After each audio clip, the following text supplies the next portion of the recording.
So thanks very much for coming to this panel, which is comparing some of the lessons and maybe missed lessons in the comparison between nuclear deterrence, which we at least think we learned a lot about during the Cold War, and cyber deterrence in the modern context. And we have a great panel for this.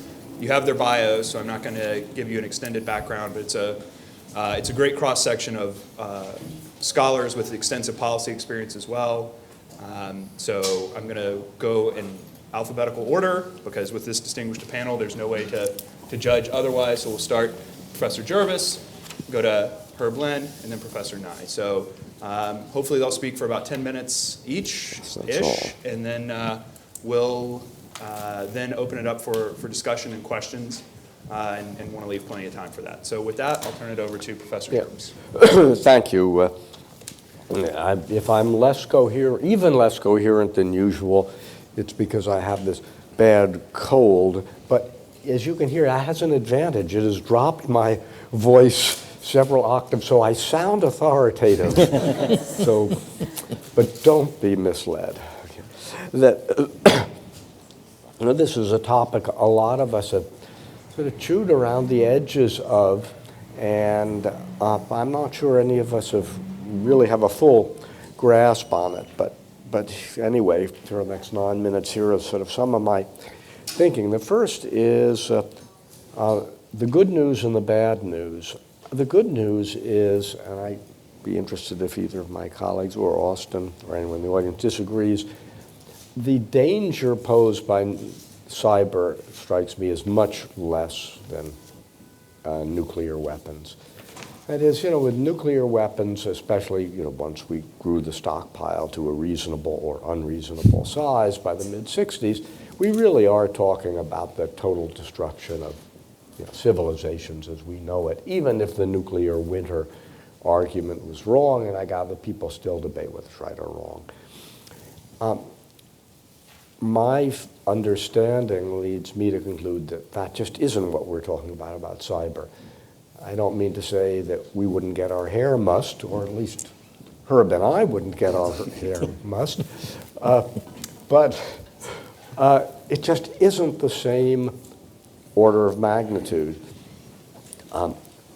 Even I think the worst scenarios are very bad, so I don't mean to say we should be complacent, but I just want to remind you that what we were talking about in at least an all-out nuclear war was something that was really pretty incredible, and that isn't the magnitude we have now. That's the good news. The bad news is we'd like, of course, to be able to use, as Austin said, what we learned from nuclear weapons in terms of and managing them for managing cyber conflict. And I'm just not sure how much carryover there is. That's, of course, the main topic. Oh, where's my watch? Anyway, so on the one hand, the basic similarity transcends nuclear weapons.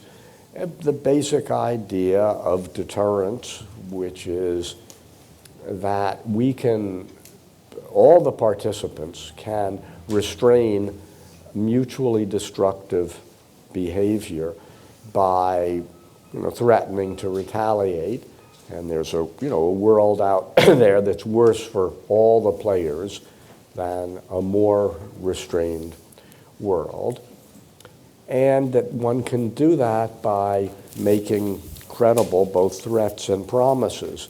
And there's two things I want to stress. The threats, and maybe even the promises, certainly the threats don't have to be anything like 100% credible. That is a nice phrase by a British defense minister saying that 5% security, 5% credibility is enough to deter an adversary, but 95% may be needed to reassure allies. The role of, and we see this coming up in the Persian Gulf today in the nuclear/non-nuclear context, and I don't think we need to go into the question of reassurance of allies here, at least not yet, but it does lead some interesting directions. But I do want to stress the credibility of promises. That, as Schelling pointed out very early and stressed, although a number of people missed it, that making a threat credible is no good unless you simultaneously can make credible your promise not to do these nasty things if the other side complies or doesn't do nasty things to you. And I think we may have a real problem with that in the cyber area. But I think that basic logic, I mean, simple enough, is a core we don't want to lose sight of. Okay. With nuclear weapons, first thing I just want to stress is there's a lot we didn't know at the time, and we still don't know. There's a lot of good scholarship by historians and political scientists going back over the record, and it looks different than it did 10 years ago, and will look different 10 years from now. So, and a lot of what we taught and wrote about for nuclear strategy, I think is in a certain logical sense right, but did not really describe and explain a lot of actual behavior. Put that way. Okay, nevertheless, okay, several things in nuclear weapons. Not a lot of technical knowledge was needed. You needed to know these things went boom and killed a lot of people, and you did not need to know much any atomic physics. We were generally talking bilateral, US-Soviet, complicated a bit by, of course, the Chinese, but essentially we're talking bilateral. Furthermore, all the actors were governmental actors, and that, we were not worried, some people worried about someone stealing a bomb, but that was mostly made good movies, but not a real worry. Now, I don't need to tell you that, we're talking non-governmental actors as much as governmental actors. Related, there are not a lot of constructive uses for nuclear weapons. There are for nuclear power, but PNEs, peaceful nuclear explosives, didn't work not only politically but technically. And we obviously know it's just not true for cyber things. Next, there is the certainty and what Joe Nye nicely called the crystal ball effect, especially after H-bombs, which, because the A-bombs aren't big enough to do the job. Once you have H-bombs, everyone knew what a total war would be, and it was, horrible beyond belief. And there were fairly clear lines, nuclear use and non-nuclear use. And then there were important debates academically and in the policy world about whether limited nuclear wars were possible. We don't need to go into that, but there was a real debate, and many of us felt that those wars were not possible. I don't think any of these characteristics hold. And so what we have, I think, with cyber is we still have lots of common interest and varying in different aspects and realms. And Joe Nye's paper that I think was circulated to everyone, I hope, or just to us, everyone, is just really a marvelous tour of this, and it reminds me of what a government official said at the first meeting of this type that I was at that Herb sponsored about 3 years ago. He said, "This stuff makes my brain hurt." Right? It is incredibly complicated. And I think Joe is right. I'll let him speak for himself. That there's good news and bad news in that. First, hard to understand, hard to fully get government, any sort of control internationally. But the complexity means there may be bits and pieces that are easier to solve in the sense of develop rules of the roadways for mutual constraint. It isn't as though we have to solve all of it to solve some of it. And that may be one of the most important lessons. Another point of both difference and similarity is in the nuclear era, we talked a lot about what could nuclear weapons deter, and debated whether the only thing they could deter was nuclear use by the other side, position most strongly, and I think at the end implausibly argued by my late friend and colleague Ken Waltz. And Others of us argued, no, extended deterrence was possible. Extend to allies, extended to major provocations like large-scale conventional wars. So there was some discussion of using nuclears to deter non-nuclear things. Now this is much more important, the realm of what's called cross-domain deterrence. Thinking of space, cyber, nuclear, conventional, and even lower level. This is very, very hard. As at one very interesting conference, we had 2 days, about 15 papers. None of them really tackled it. We all went off in different directions. But it is important. This is not a dome, an area that is sealed off. Excuse me. Just make 3 final points because I'm almost out of time and out of my points on my paper anyway.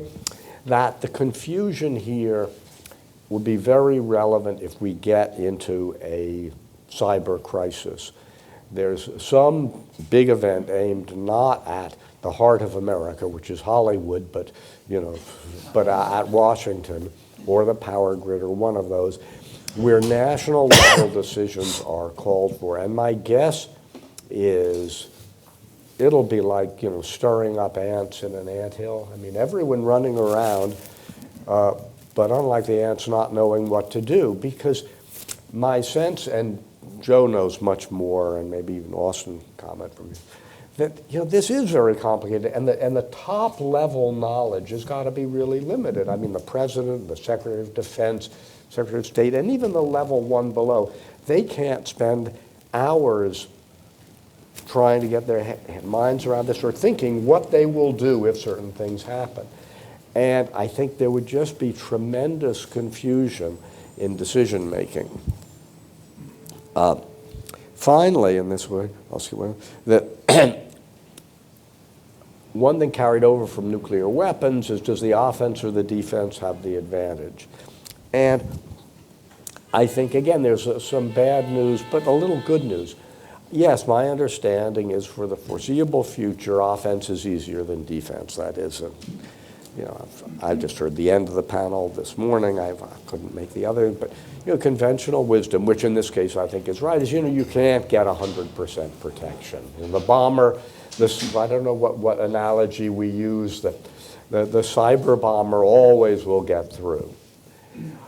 But in the nuclear area, when we said offensive advantage, what we also thought was a big first strike advantage and crisis instability. That is, if you worried the other side was going to strike, you would have to, first, even if you preferred peace to war, because you were faced with a situation where war was very likely and there was an enormous advantage to getting in first.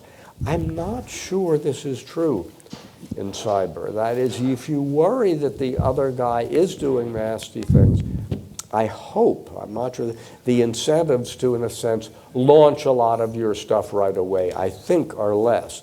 And that's an important, if true, that's an important measure of stabilizing measure. Yeah. Thanks very much, Bob. Herb. Okay, so you have some view graphs, PowerPoints in front of you. I don't intend to go through all 50 of them here, but I hope you get to read, it's the last 45 of the slides, because I'm really looking for input on this, and my contact information is on the back of this. The proposition that I want to raise is that it is useful to think about cyber through a nuclear lens for a couple of reasons. That thinking about nuclear issues is, in fact, as Bob said, much more advanced than thinking about cyber issues. And in fact, a lot of former nuclear strategists, I'm one of them, are thinking about cyber conflict today. I'm also a former hacker, so that's why the connection.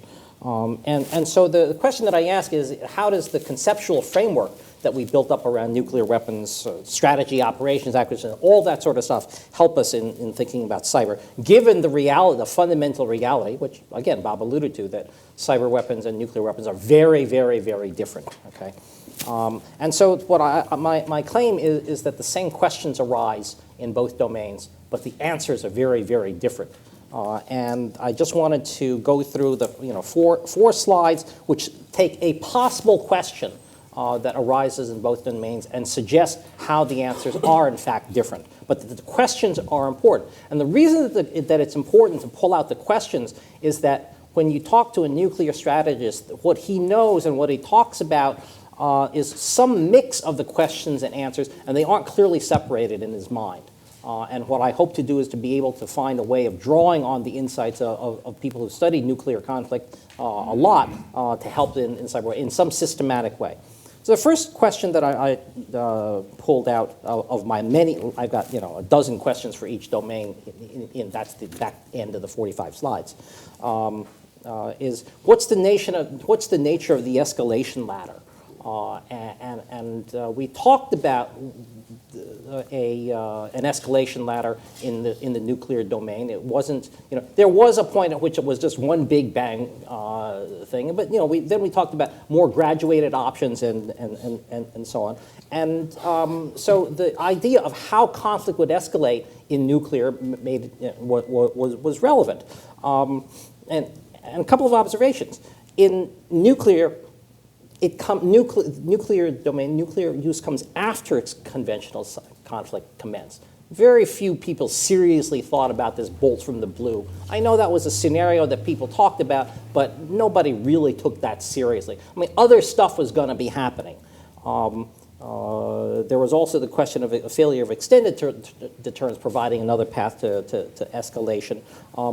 Going nuclear was escalatory. Right? We all thought, that going was a terrifying thing. When conventional forces started to get overwhelmed, you'd go nuclear. That was an escalation. Okay. And counter-value strikes were at the top of the escalation. If all else failed, you'd kill people on the other side.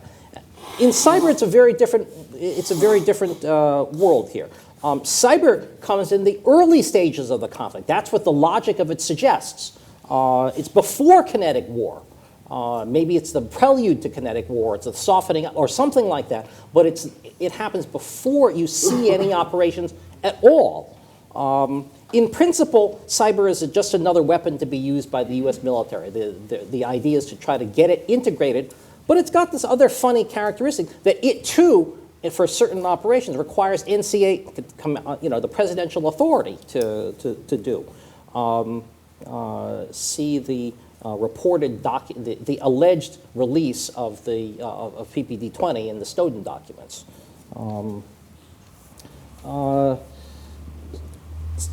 Going cyber in this case is pre-escalatory, right? Because it happens before conflict. So the escalation ladder goes from cyber conflict to conventional up to nuclear. Okay. And counter-value strikes against population interests and so on happen all the time. They're the bottom. Okay. So on operations, one of the interesting questions that we faced a lot in the nuclear domain was the question of tactical warning and attack assessment, right? There's a zero background of nuclear detonations going on, right? There's no noise issue. Once a nuclear weapon goes off, we know that it's gone off. We know where it is, okay? They're readily identified in time, place, yields, and so on. And early warning satellites give you, may give you early warning of a strategic attack. That is, we see their missiles going off, right, being launched. You get some time to warn. In cyber, it's completely different, right? There's a constant background level of cyber noise that you have to pull out a signal. You don't know whether you're under attack. The effects may be hard to recognize. When my computer gets a blue screen, is that some flaw in Microsoft Windows, or am I under attack? Who knows? Weapons effects manifest themselves in zero time, with zero warning time. The other thing is that you can easily imagine attacks happening on a large scale, not by what I call streaming information flows. That's a bad term, but I don't mean a real-time attack. I mean that you would imagine a whole bunch of implants in everybody's critical infrastructure systems going off at the same time. Okay, so this is something that they would be planning for years and years and years, months and months, however long, and then they'd all go off at once.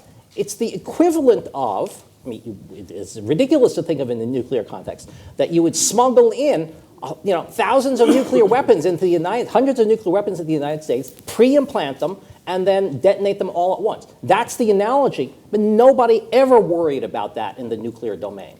Maybe they talked about one weapon going off in Washington, D.C., but not hundreds of them all over the country. Acquisition. The acquisitions process is a very interesting one. To build a nuclear weapon, you need know-how in nuclear materials, right? Yeah, and a huge production complex to deal with all this stuff, to make the nuclear materials, to machine them, and so on. The other thing is that your nuclear strength is a function of numbers, that you manufacture a bunch of identical nuclear weapons, and the more of those you have, the stronger you are, at least according to some theories, right? And the delivery platforms for these nuclear weapons are part of a very, very long DoD acquisition process, decades long in some cases, right? Cyber is completely different, right? R&D is the key attribute there. The numbers of different weapons is what counts. Nobody thinks you're stronger in cyberspace because you have one zero-day exploit and you duplicate it off over 100 CD-ROMs, right? That's ridiculous. If you could do that with nuclear weapons, that would be, that'd be really something. But you can't. You can only do that with you can do that with information weapons. And so what you really want is 100 CDs with different exploits on them. Now that's something that's something else. This is very different in that regard.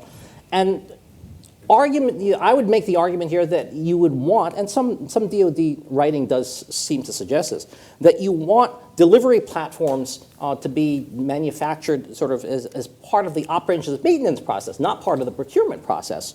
That is, you want stuff to happen in days or weeks, not really years. Okay. And the last one is arms control. You think about limiting, a big deal in arms control is reducing the number of weapons. We want to do that. Nuclear, the SALT talks, the START talks, and long history of all of that. And you think about, is there an analogous agreement that you could come to in cyberspace? I think you very quickly discover the answer is no.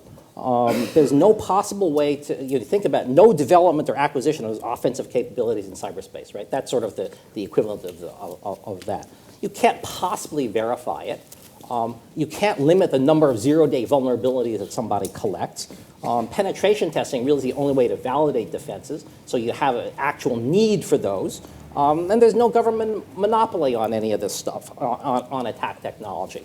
So those are and then the last thing is that this fellow over here wrote a very interesting article in 2012, Strategic Studies Quarterly, trying to understand some of what I would call the meta questions that come up about similarities between nuclear and cyber. And one of the questions that Joe raised in that article, for example, was how does technological change affect strategy? Okay. So in the nuclear domain, we see a lot of technological change that affected strategy. We were able to, more nuclear materials meant we could go from counter value strategies to counter force strategies. We had better and better accuracy so that you could get a nuclear warhead within 100 meters of a target and for sure destroy it. All fixed targets became vulnerable. Ballistic missile submarines, you finally had secure second strike capabilities.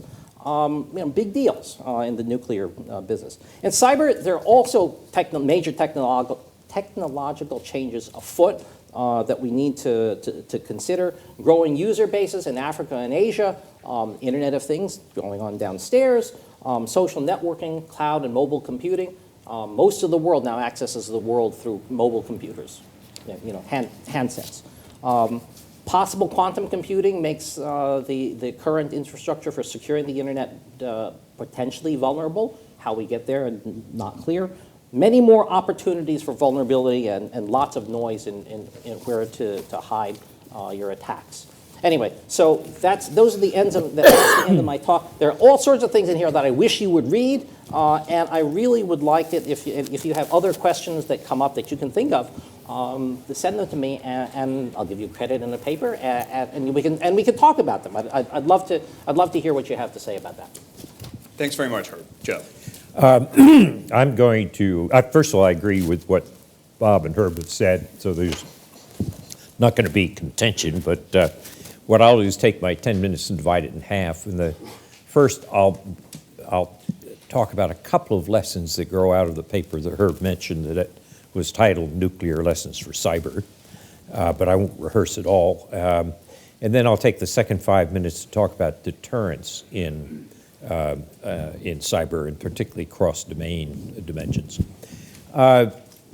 When I wrote this paper, Nuclear Lessons for Cyber, as Herb points out, everybody would say, oh, the technologies are totally different. Yes, but what's interesting at the meta level is how do states and governments respond when there's a huge disruptive new technology? And that's something that nuclear and cyber both have in common. So that was the purpose. And I'll just mention a couple of the lessons quickly without running through all of them. One is that what you think are lessons early on change as the technology changes. So particularly when you have a volatile technology, what you think you know, you don't know. And in the atomic area or nuclear area, I mean, Bernard Brodie did one of the first books to try to make sense of this. And Brodie said the main thing is that this stuff is going to be very scarce. Nuclear destructive power is very scarce. Therefore, we have to use it on cities. Of course, when the H-bomb came along, that reversed it. I mean, it became totally reversed, and you had a totally different strategy, which is counter value rather than not counter force rather than counter value. So things we know now that offense dominates defense in cyber. I don't know, 10 years from now, I don't know if that'll be true or not. But we can't just make the assumption. Another lesson is that strategy for new technology often lacks empirical context. This is a little less true of cyber than nuclear, but in the early days of nuclear strategy, there was a lot of theology because nobody had any empirical content. It's a wonderful quote from Alan Enthoven that I repeat in the paper, where Enthoven and some general in the Enthoven was one of McNamara's whiz kids. Enthoven and some general were arguing about nuclear war, and finally Enthoven says, "General, I've experienced as many nuclear wars as you have." And the point is that there are things when we say cyber war, depending on the thresholds, I would agree with Thomas Rid that we have not yet experienced cyber war. There have been a lot of cyber events of various types, but full-scale cyber war, as opposed to cyber adjuncts to kinetic wars, I don't think we've seen it. So a lot of it is like the nuclear. It lacks empirical content. Another thing is that new technologies often raise interesting problems in civil-military relations, which take time to work their way through. I mean, this was true in the nuclear area, where you had the creation of an Atomic Energy Commission and Eisenhower's international program of Atoms for Peace, which many people later came to regret in terms of proliferation effects. But it's even more true in cyber in the sense that 90% or more of the internet is in the private sector, and so the question of the relationship between government and the private sector is another dimension that has to be thought through, and that in terms of moving toward things like arms control, where Herb ended up. Some of the lessons that I drew is it's interesting that learning can occur without coordination. In other words, if you look at the U.S. and the Soviet Union in the 40s and early 50s, they developed rules of prudence. Don't get into direct fights with each other and so forth, without having any arms control process.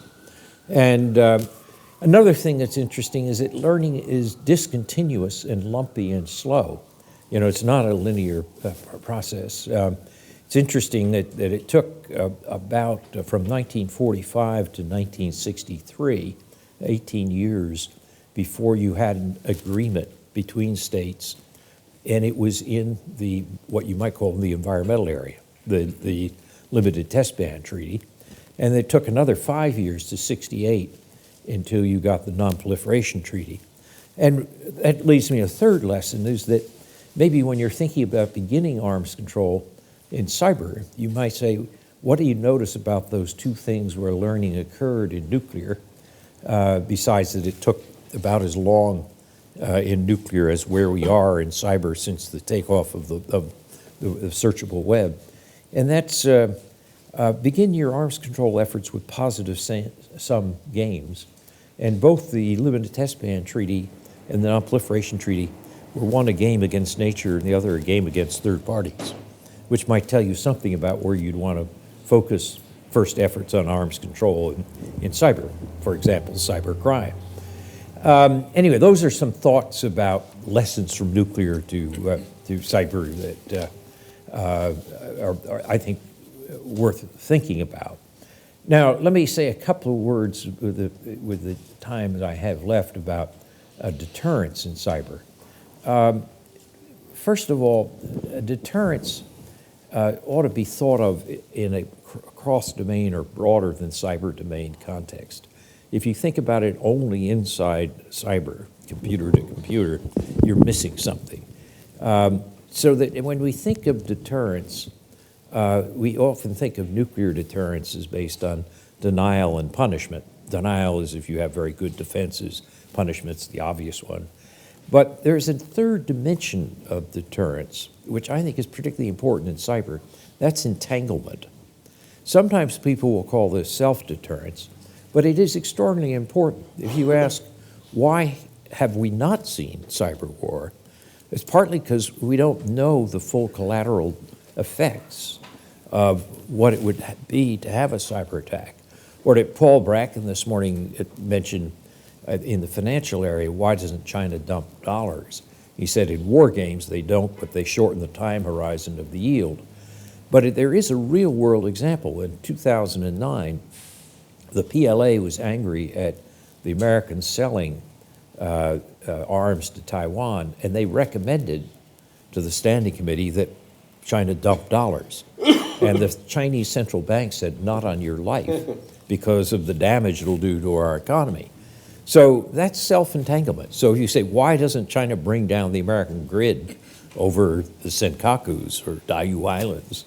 Well, I think entanglement tells you a lot more than punishment or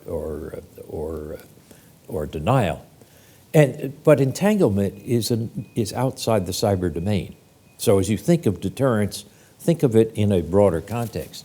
Similarly, when you look at our doctrine, it's interesting that we talk about retaliation, but we talk about cross-domain retaliation. The U.S. doctrine is very careful not to say, you hit us with an electron, you're going to get a nasty electron back. No, we say by means of our choosing. And I think that's important because it gets into some of the very interesting work that Herb is doing about escalation. How do you understand escalation ladders in a cross-domain context? And I think Herb's work is about as good as I've seen on that, even though he hasn't got the answer quite yet, but it certainly has prodded me to think more about it. So again, that's cross-domain. And if we limit ourselves, we're missing some of the most important things. And the third point about deterrence in cyber goes to this question of attribution. It's sometimes said that you can't have deterrence in cyber, meaning deterrence by retaliation, because attribution is impossible. Well, attribution isn't impossible. There, in fact, are degrees of attribution. And when you talk to people in the Pentagon about this, they will tell you that we're actually considerably better at attribution than people think. It's not, you want to distinguish the attribution which you need for a court of law and the attribution you need for identifying an opponent to the point that you can deter them. And a good example of this would be the recent Sony case. It was intriguing that the U.S. government decided to put the president out front with full faith and credit, if you want, of the U.S. government, after first trying to hide attribution with a statement by FBI Director Comey and so forth. Eventually, they put the president out front. And you say, well, why would they take that kind of risk? And the answer, as we learned later from a David Sanger story, is because we had pretty fully penetrated the North Korean system. We were inside their system. So it wasn't the things that Comey talked about in the beginning or other people debated about as they were sloppy, they used the wrong words, and so on and so forth. We actually knew. And there are some systems where we have penetration, where we know. In addition, you can supplement what you know electronically with human intelligence. So there's not just one means of getting intelligence for attribution. The net effect of this is that deterrence can work in cyber. Depends on what degree you're talking of certain you need. In this case, I don't know the answer to this, and this is pure speculation on my part. I think the reason that the administration probably went out front as quickly as they did was because it was North Korea and because of the non-cyber domain implications. Remember, in 2010, the North Koreans sank the South Korean frigate Cheonan, and then they denied it. And then we set up a special inquiry about, was this a North Korean mini-sub that had done it? And they continued to deny it even after the inquiry said, yes, it was likely. And the Chinese hid behind the North Korean denial, saying that they couldn't punish the North Koreans about this. And the North Koreans, in a sense, got away with it. I think what the United States was doing in the Sony case was saying to the North Koreans, you did this once, you're not going to do it again. And that goes for anything, whether it's cyber domain or non-cyber domain. So knowing that particular government and having the knowledge that we had, which could allow attribution to the level that we did, I think we did choose to spend something, which was the knowledge of our penetration of the system. Essentially, we burned a source. But I think the feeling was it was burned for good cause, because in the case of North Korea, it was not just cyber vandalism, as the president said. It was actually a behavior by a regime which thought that it could get away with things. And it was very important to tell them, no, you can't get away with things either in cyber or in nuclear, because we are going to respond. Interesting to note, however, that when it came to the response, which the president said was going to be proportional, first of all, he categorized the action as cyber vandalism, not cyber war, which I think is correct. And then the response was not a cyber response. It was essentially a modest set of sanctions, which is, again, the importance of cross-domain. So as we think about deterrence in cyber, the message of this second 5 minutes is don't think of it limited to the cyber domain. It's much more complex than that, and if you want to understand what's really going on with cyber deterrence, put in the context, which is cross-domain. Excellent. So I'm going to steal my moderator's privilege and ask a quick question of each of the panelists, and then we'll open it up to the floor. So for Bob, you mentioned the cross-domain aspect, as did other panelists. If you read the current recently released DoD cyber strategy, it specifically calls out the need to maintain military options against opponents' command and control. That, to me, to Herb's points about escalation, casts a shadow over nuclear command and control, which was always recognized as a vulnerability. And so I wonder what your thoughts are about the potential for unintended escalation to the nuclear level with using cyber effects. And that goes to your point about pre-escalatory. It might be thought of as pre-escalatory, but actually quite quickly implicate other things. For Herb, something you and I have talked about, and you mentioned with the difference in background noise, is one of the other issues with cyber is that it's difficult to distinguish penetrations for collection versus penetrations for attack.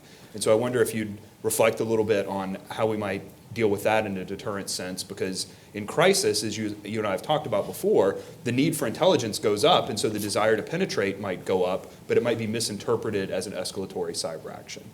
And then for Joe, on the attribution piece, which I agree with you 100%, we did burn essentially a source in order to get some deterrence value. I wonder if you could reflect a little bit on how policymakers in the future might evaluate that trade-off. I think North Korea was a specific actor where the cost of burning the source might have been relatively low and the value high, but for Russia and China, who are somewhat more sophisticated and it might burn a more valuable source, it might not be worth it. So I wonder if you could reflect just for a minute on how future policymakers might evaluate that trade-off. So, it's briefly, certainly a good point overlaps with what Herb and a little bit what Joe was saying. Yes, I think that whereas in the nuclear area we did worry about various accidental sorts of escalation. We worried a lot about the first strike advantages in a crisis, not a bolt out of the blue, but lose it or use it situation. Here, I think you're right in that cyber, the problem is in a way a different aspect of the entanglement, if you would, that, that the things are so knit together. And further, the only point I'd stress is that not only do we not understand that on the other side, I don't think we understand it on our own side, because it is so, literally, where do these wires lead to? So on the one hand, I mean, there are three hands on this. One, again, although we have a lot of cyber experience, we don't have it at this level, and but would compound the difficulty of decision making when you start doing this. The second aspect is it may really inhibit people if they know enough at a certain point. They might say, I know more about kinetic tools, especially even conventional. Hey, if I drop a bomb there, I have a pretty good idea of what that will do. Let me do that. And the third, of course, is if they don't think that, you're just going to have a situation that I think be very hard to control. You would ask me the questions. I can only state the problem, and you stated it pretty clearly, right? So the issue here is, how do you distinguish between an attack and an exploitation for espionage or for intelligence gathering purposes? That's really hard, and you have to wait until it goes off. Some people in this audience I know actually have serious experience in doing this stuff, and they will tell you the same thing. So that's a really tough question. And the other question that you raise is about, if you go after the adversary's command and control networks, if in the beginning of a conflict, because you want to take down their command and control networks to control their planes and their ships, are you going to hack in by mistake into a strategic command and control network? And they're not going to have a sign on it that says "Do not enter here," and that's going to be that's a mess. Yeah. And we haven't thought that through, as far as I can tell. We haven't thought that through at all. The answer that I get when I talk to senior decision makers about that is, but they know that we wouldn't be going after their nuclear command and control systems. Are you nuts? We wouldn't do that. And seriously, that is the answer that they give, and that's not going to be very satisfying to somebody sitting on the other side. I just want to make one comment about the attribution point, which everything that Joe said about that I agree with. In many other instances, attribution may actually take a much longer time. It may take months to figure out who attacked you. Okay, and one of the things which I really worry about in thinking about deterrence is do we have any understanding of how to execute a retaliatory threat that is delayed by months? And what's the deterrent value of that? I don't know anybody who's given that serious thought, and that's a very interesting question. The only literature I found on that has been in the criminology literature, which of course is not relevant in certain ways because it's individual rather than state, and mostly criminal deterrence doesn't work very well either. So anyway. Could I just say? Yes. In 1914, current thinking is if the Austrians had taken action against Serbia right away, Europe would have said, okay. It was waiting that made it look very different, look perhaps correctly like a plot by Germany to take over all of Europe. Waiting hurt. Well, on the question of when do you burn a source, this happens all the time in intelligence. I mean, it's not unique to cyber. I suspect that you're right, that when you're dealing with a North Korea, you have less to lose by burning a source than when you're dealing let's say with China. But it's also interesting to go back to what I said, that if you have multiple sources, you may not have to burn a particular cyber source. You can maybe attribute it to something else. In that same vein, it's interesting to notice that the role of private sector security firms. And when the U.S. had put differently, the New York Times was worried about penetration. They hired Kevin Mandia. They got the Mandia report. Ironically, the U.S. government then later used the Mandia report, a private sector intelligence operation, if you want, to bring sanctions against or indictments against 5 PLA officers. So that's an interplay of governmental and non-governmental. And it may be that, that when you don't want to burn a source, you may find ways to hide behind things that are being done in the private sector independently. You don't have to put them up to it, but it gives you a type of cover. Let me just comment though on this question of command and control, which is very intriguing and what you can do about it. I happen to think that in the arms control area, that there is some promise in the idea of exclusion zones. I mean, if you look at, the simple version of this is we won't hit hospitals and schools. All right, that's, goes against, violating the proportionality and discrimination under just war theory and so forth. So that's a no-brainer. Though the question still arises, do you have enough knowledge of your systems that you know when you're not going to hit a hospital or school? But let's suppose you say that no hospital, schools, and you start there, and you say no nuclear plants, civilian nuclear plants. You might, if you felt that you were getting somewhere on that, you might then go to the power grid, which is dual use, both military and civilian, but you might expand to that. And you might also have a separate agreement, which is we will not attack, make it explicit, we will not attack nuclear command and control systems. And then you say, well, this goes to Herb's view graph, which says you can't verify it. You can't verify it, but on the other hand, sometimes non-verifiable things create taboos, which can inhibit action. And so if you find, Dick Clark makes this point, that if you find a logic bomb in your grid and you complain about it, and they say, oh, it's just for exploitation, not attack, well, no logic bombs in the grid, period. No logic bombs in nuclear command and control. When you say, well, it's just preparing the battlefield type intelligence, you say, no, this is an area where you don't prepare the battlefield. I think it's not out of the question that you could begin to see exclusions which could make some normative sense and some constraint, though there are a lot of problems with it. But so nuclear command and control would be one I would put high on the list. In principle, I'd agree with that.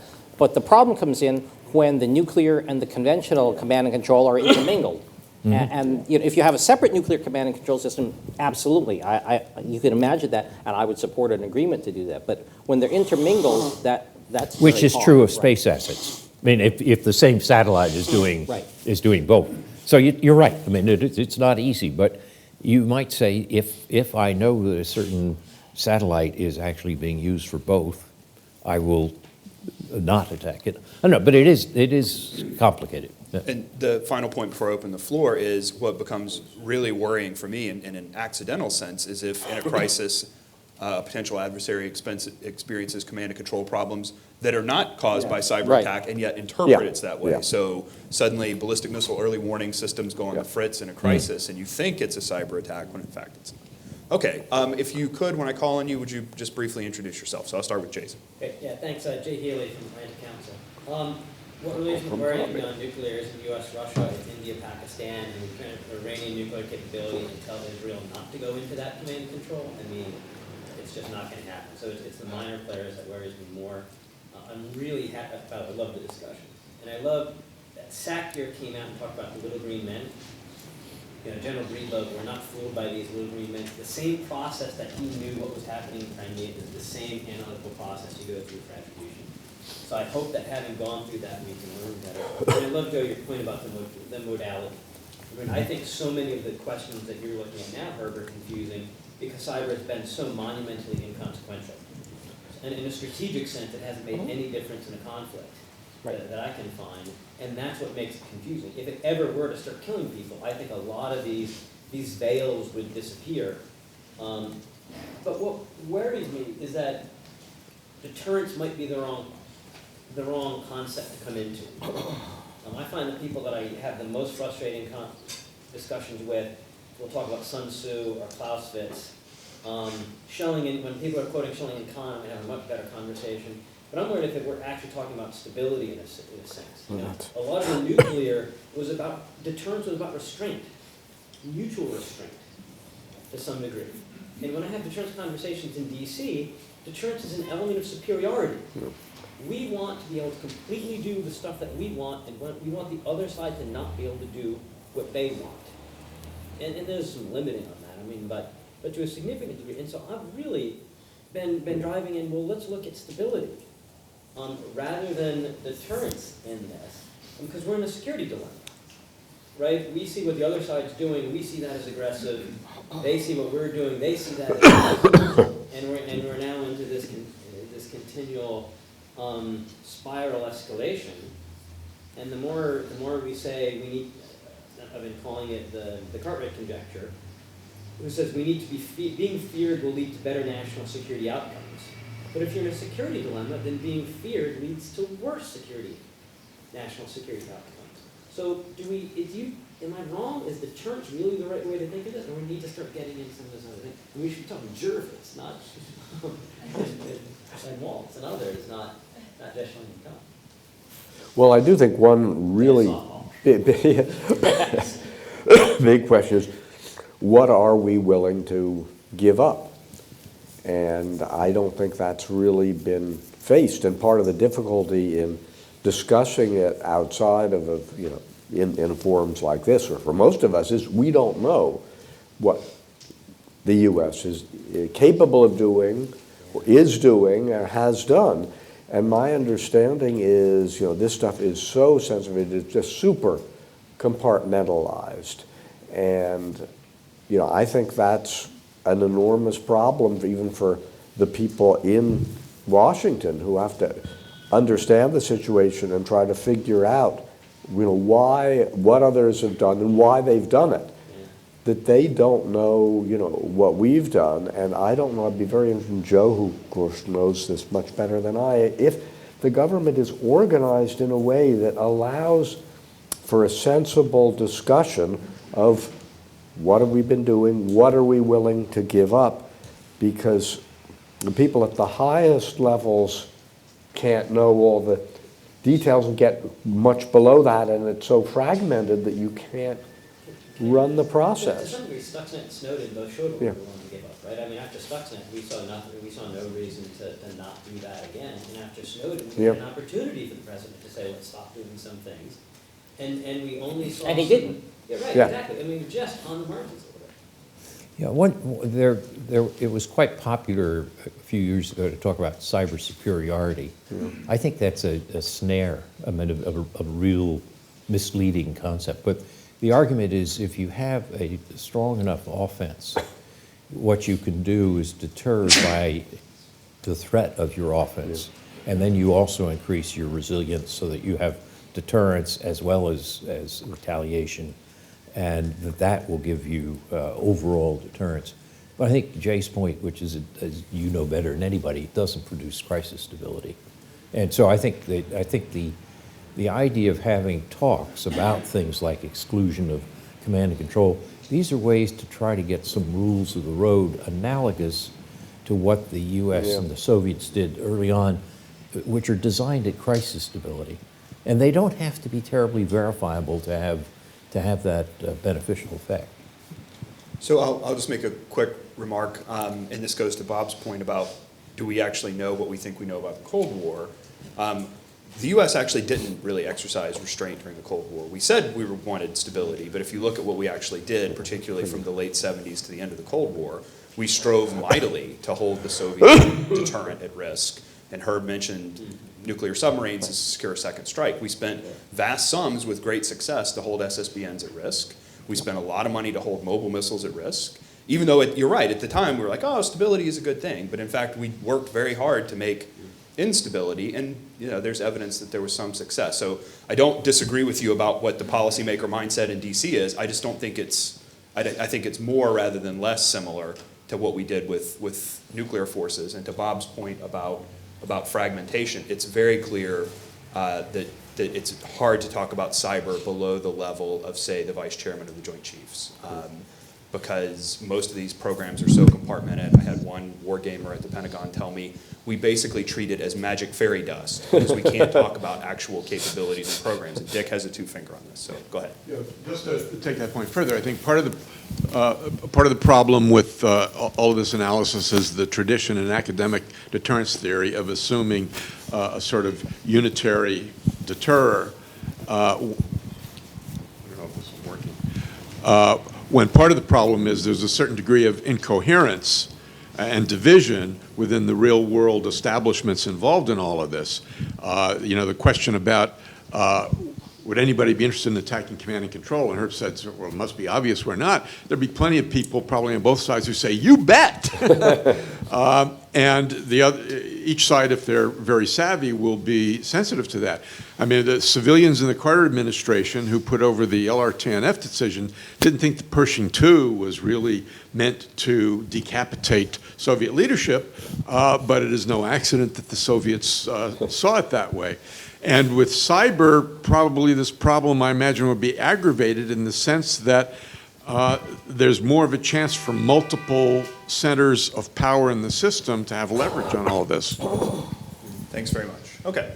Sir, introduce yourself, please. Mark Morin from the United Nations Counterterrorism Executive Directorate. So my interest is non-state actors. We heard about deterrence, entanglement. Of course, doesn't work with non-state actors. Access to technology, a lot of technology, cyber technology is available for sale, for hire. Recently, we saw an attack on a French TV channel, TV5. They were able to take it down for 24 hours. What will prevent them in the future from attacking our critical infrastructures or nuclear plants? Your views on that? I can easily imagine a scenario, if you want, where they hire the same, where terrorists hire the same hackers that the Russian government hires to act in a manner that is not in accord with U.S. interests. So I can certainly imagine that happening. So what prevents that? The only thing that I can see that prevents that is a lot of traditional counterterrorism work about disrupting plots and doing sting operations, all that sort of thing. But the problem is when you have very sophisticated hacking services for hire, you decouple the need, the motivation from the capability. Okay, and now it's just a question of money. And that it's a big problem. So I don't know if anybody has a good answer as more good police work. I mean, 3 points. One is the good news could be that the worry about this could lead to greater international cooperation, both to control some of these people and then to a basis for other things. And Joe talks a little about that, starting with crime in his paper. The other is, of course, that if terrorists or just acting on their own, a group did bad stuff for whatever reason, and they were a group that had been used by, say, the Russian government, we have a real problem here in is this attack from the Russian government or not? And the third, which is most far-fetched, but it was in the James Bond movie, Catalytic War. We worried about a little in the Cold War, mostly, after 2 drinks, that really was not, I think, a real worry. And the James Bond movie, which is not bad, I forgot that has the bad guys do this set up a Chinese-American war, it's hard to get the motive going here, but inadvertently, you could imagine things that were attacks on one side being misattributed and then leading to international. And in fact, you can see that's most likely in a time when things are already tense between the two Yes, nations. yes, not. Not precipitated out of the Yeah, blue, but, yeah. right. Other questions? Yes, ma'am. Hi, my name is Louise Marie. I'm from Rio de Janeiro, Brazil. And my question is, I already asked it to Herbert, but I'm going to open up and ask once more. It's related to quantum computing. And as Professor Nye said, how do states and governments respond when there's a new technology? So while quantum computing can present several different issues towards cryptography and privacy and how that is going to develop, and maybe hear a little bit about what you think that this technological development can bring as threats and as, I don't know, just hear a little bit more.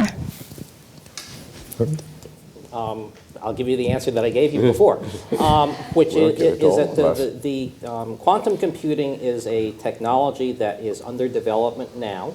The concern, the security concern, is that quantum computing will render obsolete the primary methods today of securing the internet for electronic commerce and so on. That is, it will break the current public key encryption system that's available today that enables us to secure our transactions with Amazon or whatever.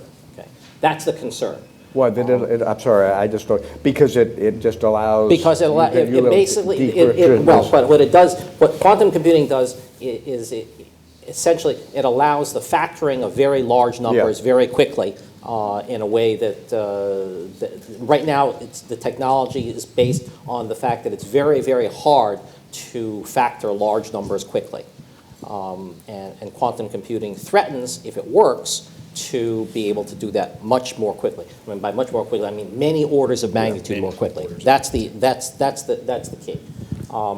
And there are people who bet on whether or not if and when quantum computing will be a viable possibility.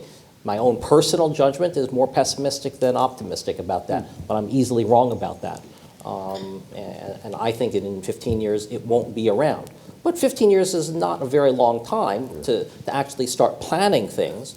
I think, and there is research underway now on alternatives to RSA encryption.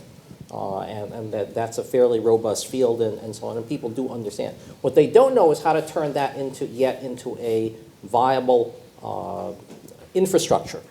There's a broad infrastructure right now of computing, of secure computing that's secure communication that's based on RSA.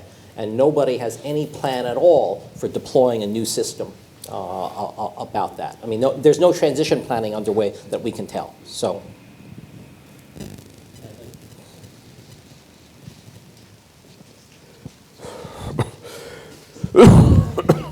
Thanks for all your comments. Actually, just, sorry, my name's Stacey Elmer. I am a SEPA student for a few more days. And I just wanted to, thank you. I wanted to challenge you a little bit about the assumption that cyber comes in the earliest stages of conflicts.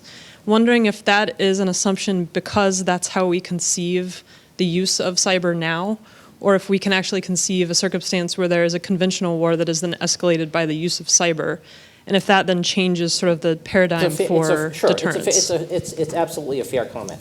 What I meant by that, and I should have been more precise, what I meant was that cyber will be used at the beginning of a conflict. Whether it be used after, in the middle and so on, I think sure, it will be. I did not mean to suggest that it would be used only in the middle at the beginning. I didn't mean to suggest that. So with that in mind then, does that change the nature of the deterrence argument in terms of how we conceive of the use of cyber as sort of a stage of escalation? So if it might be, it might well be. Cyber might be, when I talked about cyber as being pre-escalatory, I was thinking about in the transition from peace to war. Mm-hmm. The latter would go peace, cyber, war. Okay, but now if you want to unpack what war is, there'll be conventional, there'll be hopefully there'll be nuclear, but there'll be cyber in there, there'll be mixes, and in that context, we talked about it a little bit. Using cyber to go after command and control networks that might threaten the adversary's nuclear thing could be very escalatory, and I would say we probably don't want to do that, but Depends on who you are. right. Yes, that's. Right. Yes, sir. Hi, my name is Gordon Goldstein. In a prior life, I was a CEPA student and a product of the PhD program in international relations at Columbia. In my current life, I'm with a global technology investment firm, and I recently spent the day with a private sector cybersecurity actor, a firm very much like Mandiant, and I asked about the attribution problem, and I'd like to ask the panelists to respond to this proposition. I asked it, how complicated is the attribution problem today, given how sophisticated our capabilities are? And the answer was, it's extraordinarily more complicated with some nation states who have highly developed and sophisticated offensive cyber capabilities, particularly Russia, China, and Iran. And he said the problem in essence is not only are they covering their tracks, but they make deliberate and very sophisticated efforts to misdirect attribution to their adversaries. So I'm interested to hear the experts opine on that aspect of the attribution problem in a cyber world where not only can you cover your tracks, but you can misdirect data to implicate another actor. How do we resolve the attribution problem? Steve Bellevin. Bob Jervis is asking me if you have thoughts on that. And you're like, but I was just... Yeah, I did my... I was on my panel already. No. We're going to get more work out of you. The attribution is a continuum.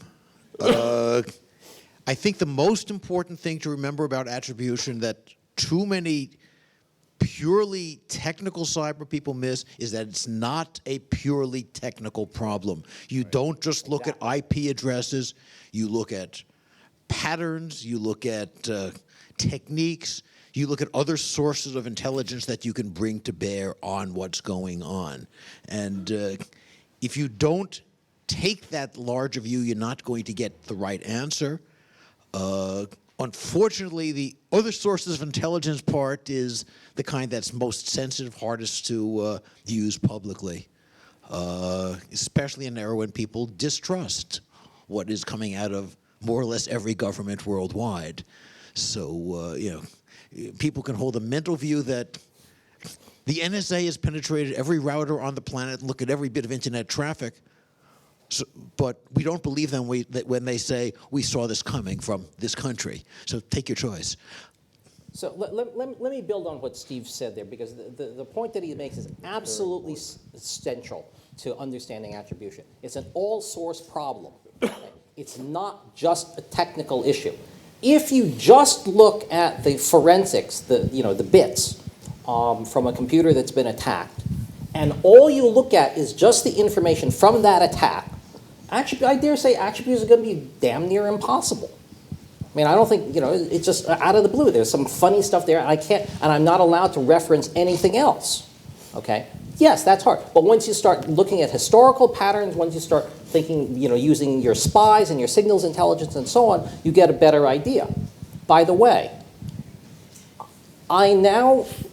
this particular insight was very useful to me in talking to some PLA people who were technical. And you know how the Chinese government always says you can't do any attribution in cyberspace? They just say it flatly. And I think I'm now starting to understand why they say that. It's because their technical people think of it as just a technical problem. That's what you expect.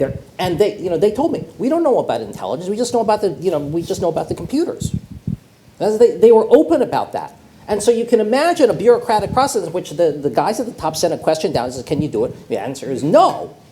Okay? And somebody has to integrate the answer to take into account many, many different things. And I confess, I was once one of those technical people who didn't understand attribution, the intelligence aspects of it. And I said the same thing. You can't do it because I didn't understand how intelligence works. And so that, so I'm trying to get, I don't think that the Chinese view on this is overly, I think that they actually believe that. They don't understand the process, but I think that some of them actually believe that. And I would just say two things, and then we need to close. One, it is important to understand this is one of the big differences between state and non-state actors, is states, particularly the United States, have this other panoply of intelligence resources to draw on that both private sector actors and even smaller governments don't. So that's a big difference.